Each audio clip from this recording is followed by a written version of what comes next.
I have some reasons to keep on living, and as long as I'm here, I will be a part of the Washington Performing Arts. That will keep me going. Mm-hmm.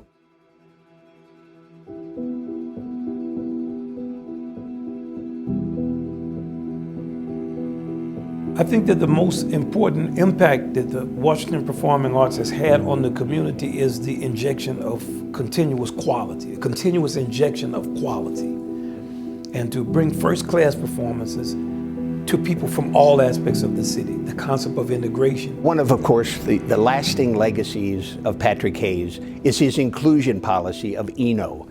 Everybody in, nobody out. He sort of built the organization on community. He populated his board with people that reflected what our community looked like.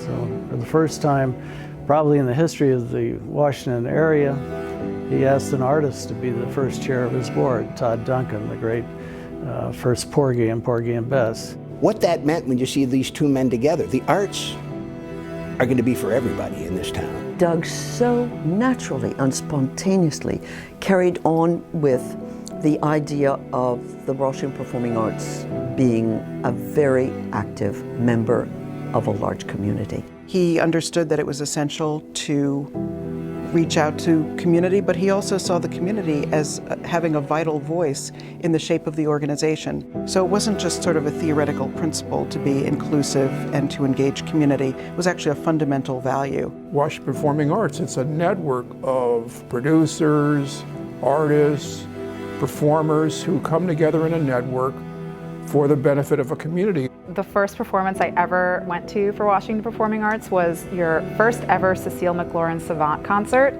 That was I don't even have words. That's how cool it was. I don't even have words. I went home that night and was told all my friends, I was like, you missed something that you should have been at. We saw the Bavarian Radio Symphony Orchestra, another fantastic.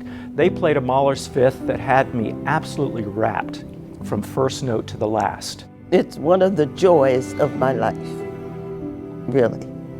Seeing the interest in the young people. Washington Performing Arts gives a lot of students really good opportunities, and they really have one of the greatest music programs ever for young people like me. It's a critical resource to bring in musicians, to bring access to music that the kids would not get access to any other way. There's no money in a school budget to do this kind of thing. And so without community partners, without people like Washington Performing Arts, it just doesn't happen. It was fun because I met new friends. And I liked learning the cello. He actually practiced like 3 times before he would go to sleep when he would get home. That was exciting to me, to see that dedication and focus. I loved it. When you walk in the room, people are looking at you from the very first moment. And so how do you carry yourself, and how do you speak and articulate and get your point across? Those are just nuances that even outside of music, they can utilize wherever they go. I joined the summer camp and I instantly fell in love with gospel music, and I fell in love with the choir and everyone because it's always just such a positive environment. A lot of us being inner city kids that sometimes maybe had come from problematic situations back at home. It gave us a purpose, and that's one of the things that I gained from Children of the Gospel early on. It gives the children a chance to be a part of something that's very positive, and the team building is at least half of what is happening in the development of the young singers. So you're learning how to work as a group, how to put your best foot forward, how to be positive, and also to kind of reach to a higher level. Some of those fundamental values that Doug and Patrick Hayes created and articulated over many years are ones that we can interpret and continue to carry forward. So the 50th anniversary gives us a lens through which to do that in a very focused way, both with partners in programming, partners in fundraising, and partners creatively. Recently, I was able to play some commissions which were sponsored by Washington Performing Arts, by Gary and Tina Mather. Jenny had suggested that I think about ways to partner with the organization, and I just felt so supported, and I really loved having a partner in this project. I think that the most important thing for us going forward is to get deeper into our mission and be more for real about it,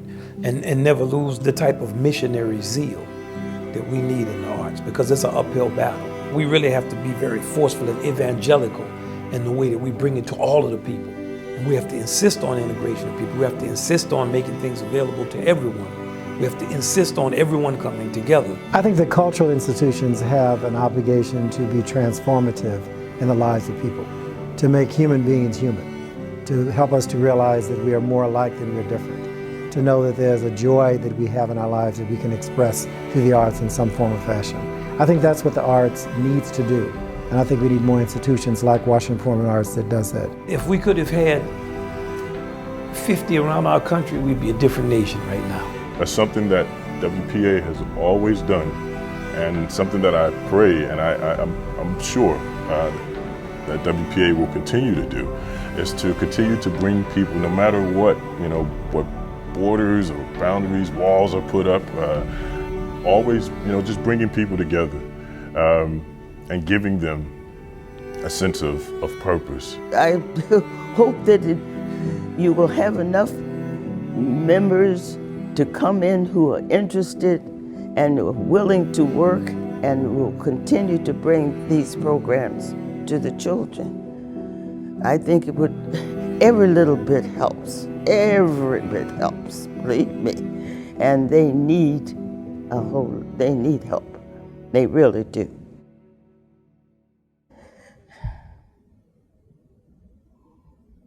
We don't know what's going on in the world, so how are they going to know? And they need a chance. This is our future. Mm-hmm.